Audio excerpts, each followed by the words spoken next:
All right, good afternoon, everyone. Thank you for joining us today for the Johns Hopkins School of Education, Master of Science in Education, Digital Age Learning and Educational Technology, also known as DALET virtual webinar. My name is Sion John. I'm the Assistant Director of Admissions here at the Johns Hopkins School of Education. Also presenting today, we have Professor and Program Lead, Dr. Jim Diamond. And before we get started, I would like to cover a few housekeeping topics. First, today's webinar is being recorded. We'll be able to share a link with you after the event is complete. Also, please take this time to make sure your mic is on mute and video is off. There will be a Q&A session at the end of the presentation. Please type your questions in the chat box and we will answer your questions. I'd like to share the agenda for today's virtual webinar. We will kick off the presentation sharing an overview of the Johns Hopkins School of Education. Then Dr. Diamond will go over information on the DALET program. And lastly, we'll wrap it up with admissions requirements, go over financial aid, and leave the floor open for questions at the end. And to start, we're one of 9 schools at Johns Hopkins University. We began offering college courses for teachers in 1909 and then became our own school in 2007. We are proud to share that Johns Hopkins School of Education is consistently ranked one of the top schools in education by the U.S. News and World Report. And for school enrollment, we have approximately 2,364 students and offer 27 graduate programs, which includes doctoral, master's, and graduate certificate programs. And we do have a strong network of over 23,000 SOE alums.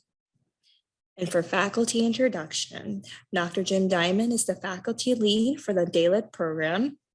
Dr. Diamond has a BA and a master's from Boston University and a PhD from New York University. He is a researcher in the field of digital media and learning, focused on the use of educational games to enrich K-12 learning and teaching for students and teachers. And Dr. Diamond's experience also includes educational research, design, and evaluation, and his areas of interest includes K-12 history, social studies and civics education, STEM education, computational thinking, and disciplinary literacy. And lastly, Dr. Diamond's research has been funded by the National Science Foundation, the MacArthur Foundation, #Digital Media and Learning Initiative, the Gates Foundation, and the Robin Hood Learning and Technology Fund. And all right, at this time, I will leave the floor or pass it on to Dr. Diamond. Welcome, Dr. Diamond. Thank you so much, Sion. Can you hear me? Yes, we can hear you. Okay. Good afternoon, everyone. It's my pleasure to introduce you to the Digital Age Learning and Educational Technology program. As Sion indicated, I'm Jim Diamond. I'm a faculty member in the School of Education, and I am the program lead for the DALET program. I want to commend you on your interest in pursuing graduate studies, either through the degree program or the certificate program. It's obviously an incredible time to be thinking about studies and advancing your career in the field of educational technology. We know that right now, not only in the United States, but worldwide, the demand for educators, designers, professionals of all kinds with skills and competencies in the broad field of educational technology are in demand, and then that demand is projected to grow through the end of the decade, at least. Right? That as the use of digital technologies in K-12 education, in corporate education, in lifelong learning spaces and informal learning spaces, as the use of educational technology continues to increase in all of these areas, the demand for people with skills, interests, passion in designing these tools, in developing and understanding deep pedagogies in the use of these tools, and ultimately to foster development and learning for educators in all spaces. That demand is going to continue to grow, as I've said. And so again, I think it is a fairly remarkable time for you to be thinking about advancing in this field. As we know, even as demand continues to grow, we've seen over the past couple years, again, not just in the US, but worldwide, that there are tremendous inequities that continue and have been with us for a long time and have grown during the pandemic. That even as this need, this very strong need for the use of digital tools and platforms has grown, we've seen that there are many populations, many segments of populations that do not have access to these technologies. There are many school systems that may not necessarily have all of the resources they need.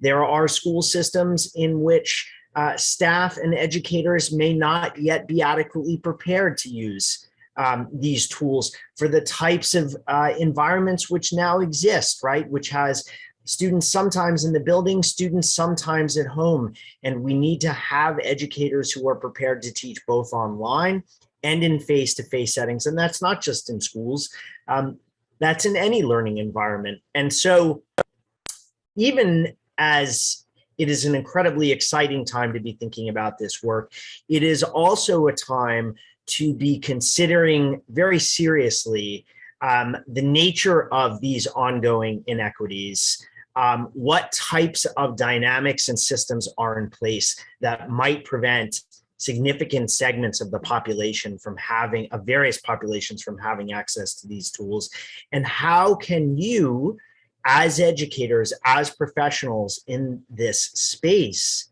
how can you work to reduce that gap? How can you work to improve the dynamics such that a greater number of people in the US and worldwide have access to these tools such that they can pursue their learning goals? Those are, I will say, two of the main concerns on which you would be focused as a graduate student in this program.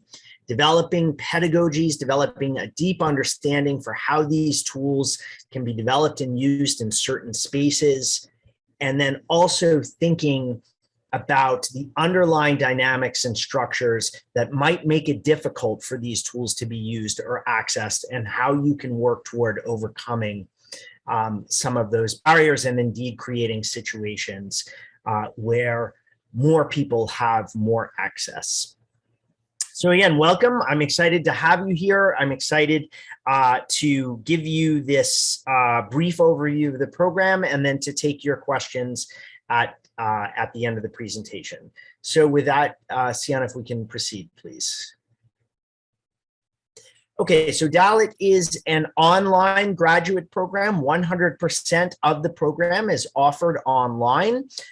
There is no need to be on campus or in a building with other students at any given time. Everything is offered through an online learning management system. This is a Master's of Science in Education program. The degree is 36 credits, so that's 12 3-credit courses. The graduate certificate is 15 credits or 5 3-credit courses.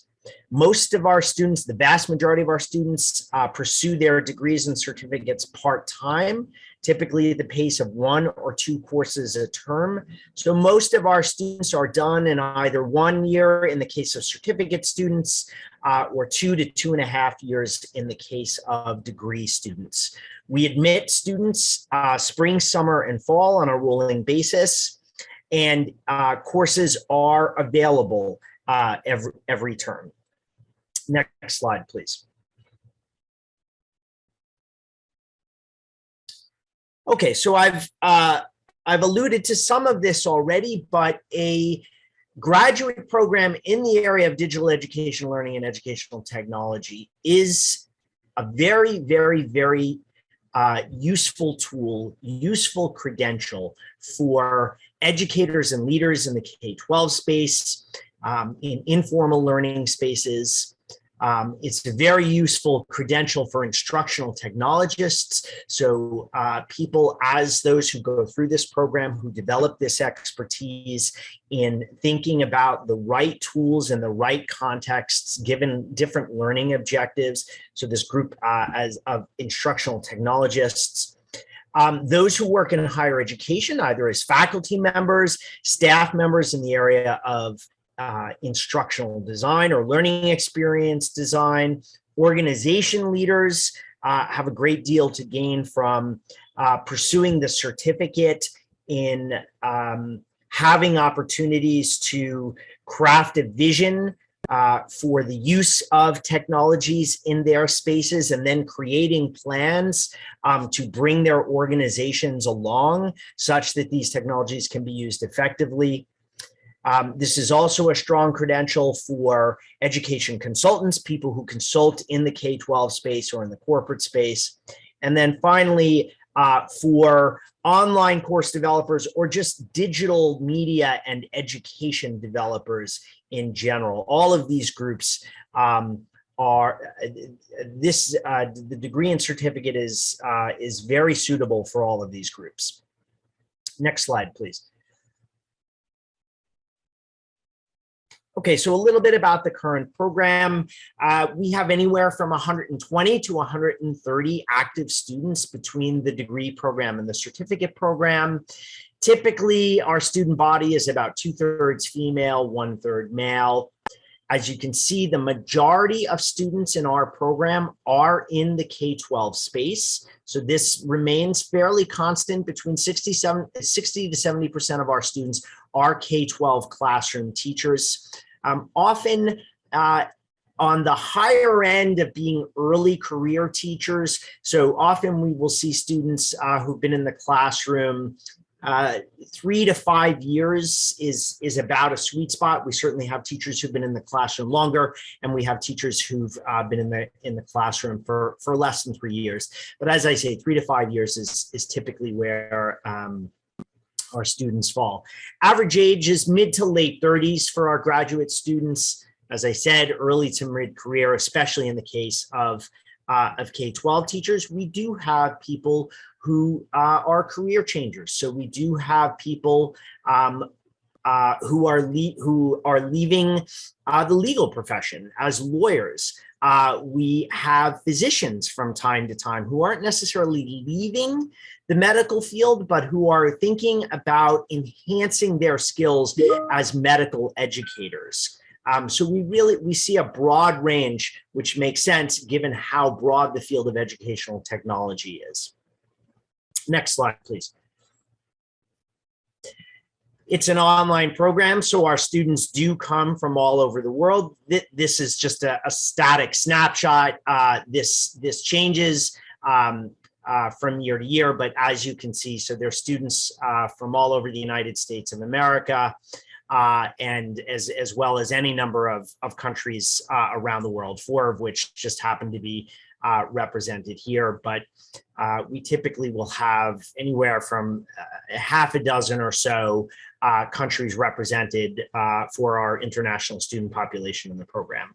One of the things that I think is very exciting about that is that you have an opportunity as an educator, regardless of where you are, to collaborate with and to learn with peers who are working in education systems, whether they're formal education systems in K-12 or whether they're working in corporate education systems, but in different parts of the world, in different cultural contexts, who are bringing entirely different sets of experiences, entirely different sets of norms with respect to what a program of instruction looks like and how it should include technology. So I think that is one of the more exciting aspects of online education in educational technology, is that you have an opportunity to learn from peers all over the world. Next slide, please. Okay, so as I mentioned, the program is completely online. That means that courses are offered via a learning management system. The university has just transitioned from the previous learning management system, which was Blackboard, into our new learning management system, which is Canvas. For any of you who have experience with learning management systems, you know that these are basically just the sites for all of your educational activities inside any sort of formal learning program, right? So all of our courses are primarily asynchronous, right? So what that means is that the assumption is that graduate students in our program are coming to their coursework at different times of the day, different days of the week, right? So the courses are built that way. Now, all of our courses do offer synchronous sessions, meaning that instructors will have often weekly, sometimes a few times a month, but we'll have sessions in which they encourage students to gather just as you would in a traditional setting for a discussion or for some small group activities, right? All of this is done virtually, obviously. But that is, those are always optional, those sessions, right? Because again, the program is primarily asynchronous with the understanding that students are in many different places and very often are working during the day as working professionals.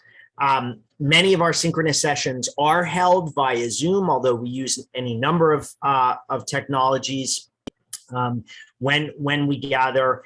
Anytime there are online courses, those are recorded and transcribed and made available to the entire course, typically within 48 hours of whenever there's a live session.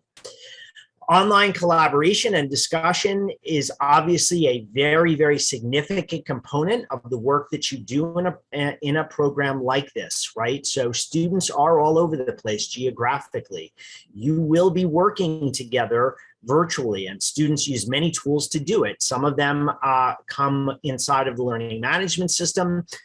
Some of them use tools, the many, many different types of tools that you likely are already using in your own lives, right? Students meet, they work together, they produce work together in these virtual spaces for their courses.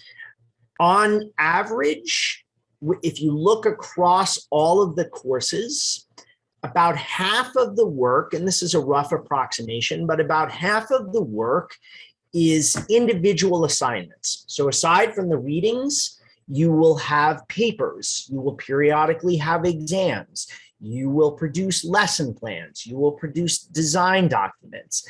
About half the time, you will do that as an individual. About half the time, you will be collaborating with others as a member of a team. So there's a strong emphasis in the program on project-based learning, right? There's a very strong emphasis on taking the theories, the ideas, the evidence about what you're learning in our courses, and then immediately applying them in some practical way, right? So as I say, most of our students are working professionals. So many of our students find ways to use what they're currently doing professionally as the basis for their assignments, right? And we encourage students to do that. It's not required, right? We do have students who aren't necessarily working full-time, but most of our students do find it very, very useful to be able to work on these projects in class and then to put into practice what they're doing with those projects into their own professional contexts.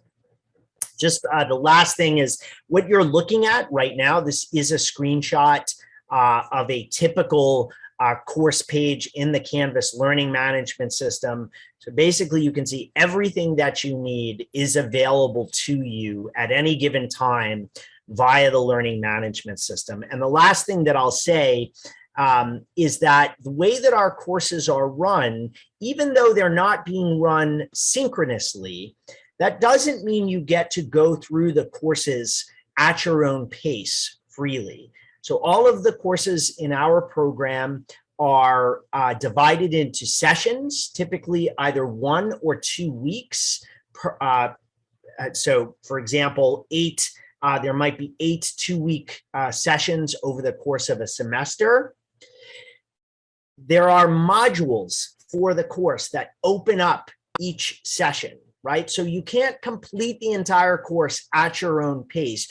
You're basically progressing with your classmates as the modules open, such that you are taking an entire semester to finish the course, right? It's not a mastery model in which an entire course might be given to you, and then you might either take some exams or submit some papers up front, and then depending on the instructor's assessment, you would pass the course and be given credit. This moves just like a traditional course would over the course of a semester. Okay, next slide, please. So here's a few sample course titles to give you some flavor of the program. All of our courses are listed on the program's external page on the web. You can also see, if you request our student handbook, you'll see all of the courses listed with some brief descriptions. But this is just a sampling. I'm not going to read them all out loud to you, but I think this gives you some sense of the content areas on which you'll be focusing. So technology and the science of learning is a foundation course for the program. So there is a seminar right at the beginning of the program in which you do a great deal of reading in the science of learning. You look at published empirical literature, so what the research has to say about the use of technology and the use of pedagogy, technology-supported pedagogies across the lifespan. So what is the research demonstrating about what works and what doesn't? You also do a lot of conceptual reading. So not only just what's being demonstrated via studies, but what are the major ideas that inform the design of or that we encourage you to inform your designs for educational technologies, your thinking about your classroom practices or your practices as an instructional designer or a trainer, right? So that's much of what you see in technology and the science of learning, but that in fact you will visit again and again and again across the program, right? So there's always a heavy emphasis on readings of empirical and conceptual literature and then putting those into practice. Fundamentals of Design Thinking is another foundation course. Design thinking is a central part of what you'll be doing across the entire program. You can see we have courses in instructional design. We have courses in blended and hybrid learning that prepare you with frameworks to use in different learning contexts for integrating face-to-face and online learning environments. And finally, just as another example, you can see we have a course in technology leadership. This course title is actually changing because the course is broader than this. So this is really thinking about technology leadership across a range of educational settings. Next slide, please. Okay, this is a sample program plan. This is not the program plan that you would be locked into, but this is to give you some sense of what it could look like. So here we have a student who is pursuing their degree part-time, taking 2 courses a term, as you can see. So they are able to finish their degree over the course of 6 terms, beginning with the foundation courses in their first term of enrollment, and then completing with the 2 advanced courses. So we have a capstone experience in this program. Between the advanced seminar and the advanced applications course, you are pursuing an independent study in which you are applying much of what you have learned over your time in the program into the development of a concept document. And then in the advanced seminar, you are bringing together your digital portfolio, right, which is a curation of much of the work that you've done in your time in the program. Together, those 2 courses constitute the master's capstone. The certificate, the last thing I'll say is that would look a little different here, right? That's a 5-course progression. So you might imagine in that case, a student taking 1 course a term, being done with the 5th course in the spring of 2024, for example, here. And the certificate students also they finish with the advanced applications course. So the certificate students also finish with a capstone project. Next slide, please. Okay, so this is our faculty. We have three full-time faculty members, myself, Dr. Chris Devers, Dr. Josh Shushki, and then we have typically about 10 or 11 adjunct faculty members who are, as you can see, K-12 school administrators, instructional designers, people who work as educators in the United States federal government. We have many content area specialists, and those who you see pictured here are essentially our mainstay adjuncts. As we have new courses come online, we bring in new experts and different people with expertise in different areas as it's required. Okay, next slide, please. So I've already referenced this, but educational technology is a very, very broad field. It's a growing field.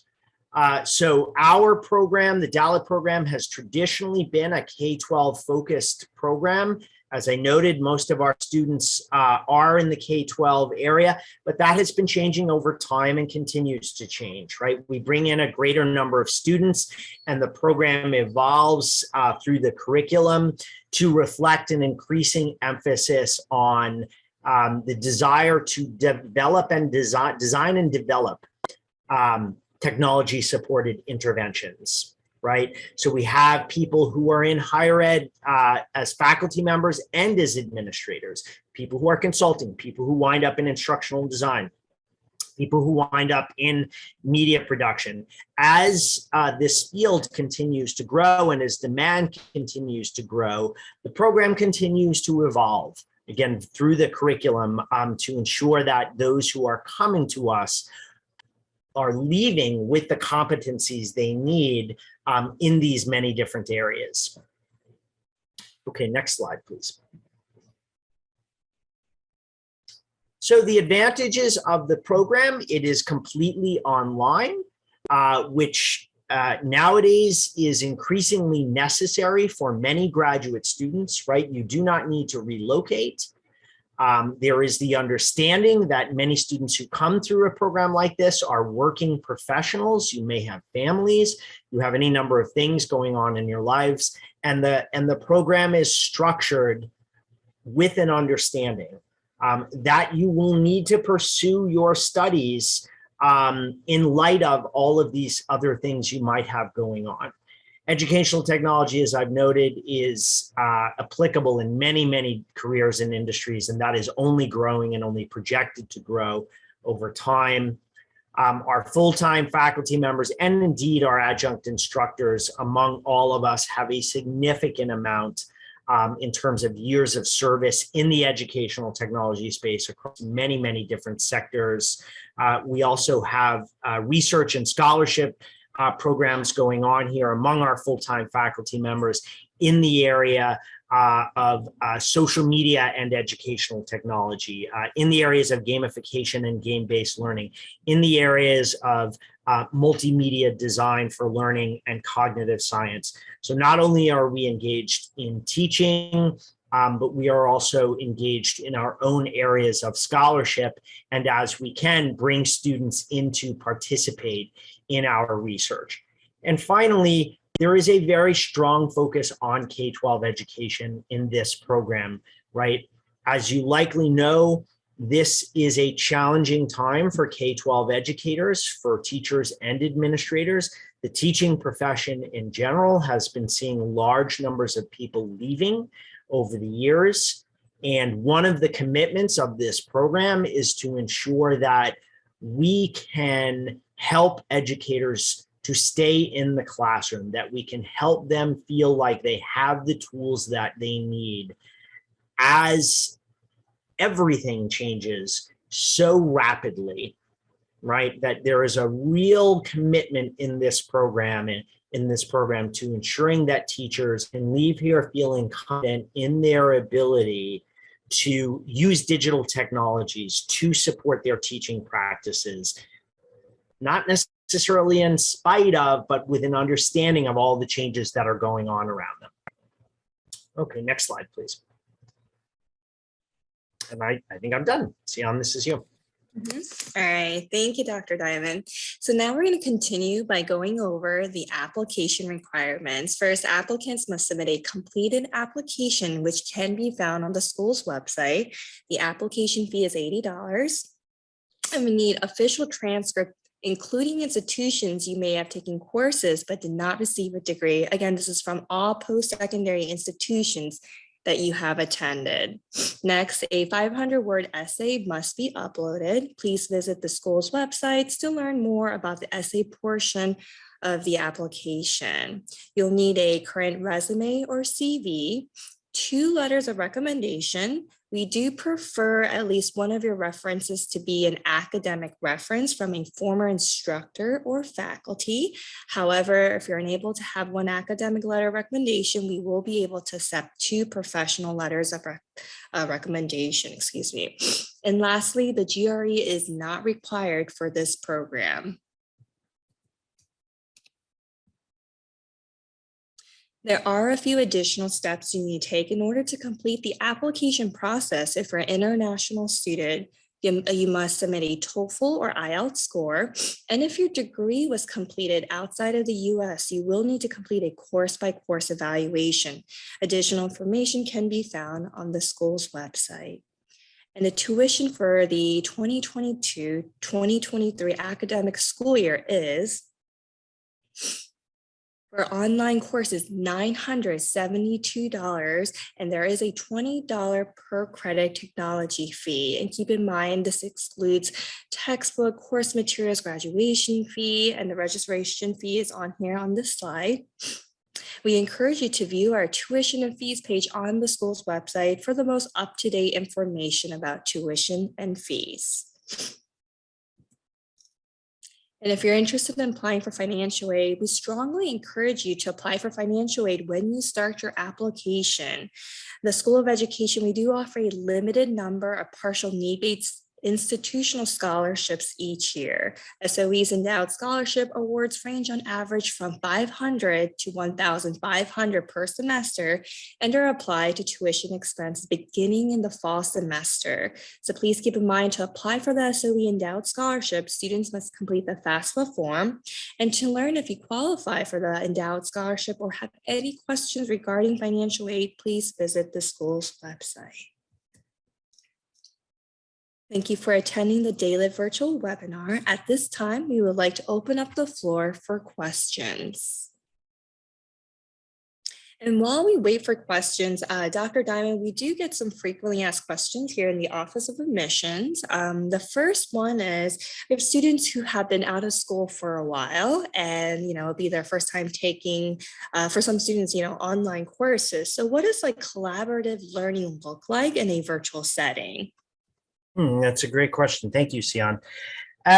So my very quick answer is it may not look that different from what it looks like in a face-to-face setting, right? Which is a group of students, on average, probably 3 or 4, finding time to gather for a few hours over the course of the week, usually, to share ideas, to divide up responsibilities, to work together while they are there together, if that's needed, or to go away and to come back together. It's not unlike the way that we divide responsibilities as professionals if we work as members of teams.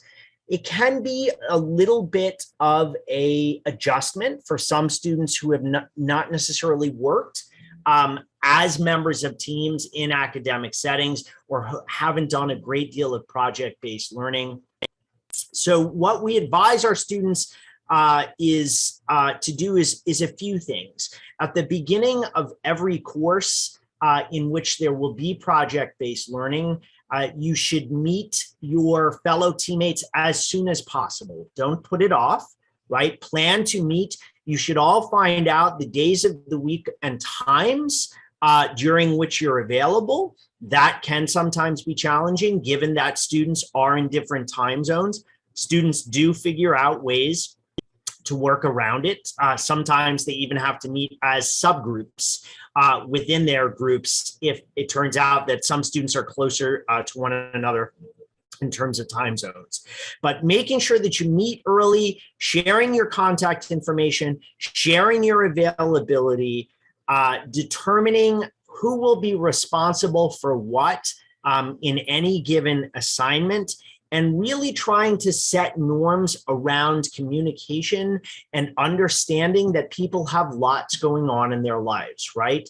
So again, just as working professionals, when there's typically an understanding that you have certain responsibilities and that you need to perform those responsibilities in the time in which it's expected from others, very similar here, but also the understanding that communication is the key to everything, right? That the more your team is in communication with one another, the more clear you are about your expectations of one another, the more clear you are about what situations you might have going on that might make it challenging to perform any given task at any given time. Just the clearer that you are about that and the more understanding you are with one another, you will inevitably have a better experience as a member of a team.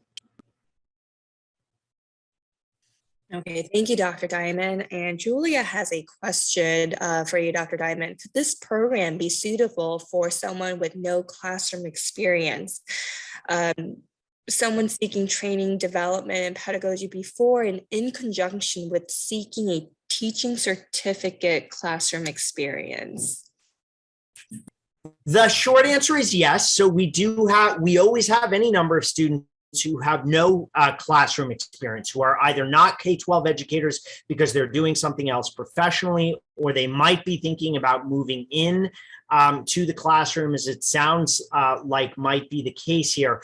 But Julia, what I think would be a really good idea is if you send me an email and you and I can find time to talk separately so that I can learn a little bit more if this is something you want to do, specifically about your circumstances, and then I'm in a better position to give you my advice one way or the other. But the short answer is certainly.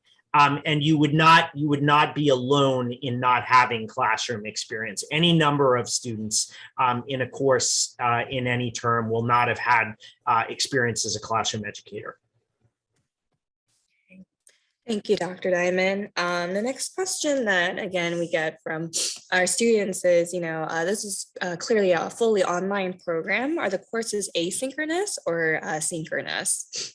They are primarily asynchronous, so that the assumption is always asynchronous, right? Students are in many places in the world, and so it would be impossible for us to require presence at the same time. So the assumption is always asynchronous, but all courses will have synchronous sessions. The frequency will vary from course to course. Typically, at a minimum, once a month, there will be a synchronous session. More frequently, really. But those will be optional. Instructors will always very strongly encourage you to attend those when you can. But they will always be optional, and they will always be recorded and transcribed such that they are available for students who are not able to attend. Great. Thank you, Dr. Diamond. I know you covered this a little bit in the beginning, but do you have students who work full-time and then go to school part-time? What does the workload look like per week for those students? Sure. So we typically, this will change from course to course, obviously, right? Some courses are more reading intensive, some courses are more project intensive, but particularly at the beginning, we really counsel students to plan for a minimum of 10 hours of time per course a week. right? It will likely be more. Now, that can sometimes decrease over time as students become more efficient around managing their time with coursework. But you really do need to assume, I would say, 20 hours, setting aside 20 hours a week for the readings, for your discussions, for your assignments, for whatever activities you'll be engaged in, for listening to or attending if you do lectures. You should really plan for 2 courses on a minimum of 20 hours a week, on average. All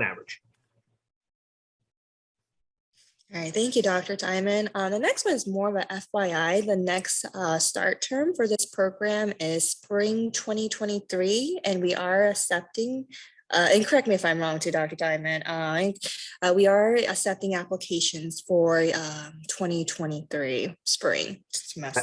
That's right. Yep, that's right. All right, and if you have any questions regards to the application process, please reach out to the Office of Admissions. Here is our contact information, any program related questions, and I know Dr. Diamond could share your email address in the chat box. Yes. Appreciate that. Yes. All right, so it looks like there are no more questions. Thank you again for your interest in the Johns Hopkins School of Education. We look forward to hearing from you. Thank you, Dr. Diamond, again for the wonderful presentation. Thank you, everyone. Thanks, Jan. Thank you, everyone.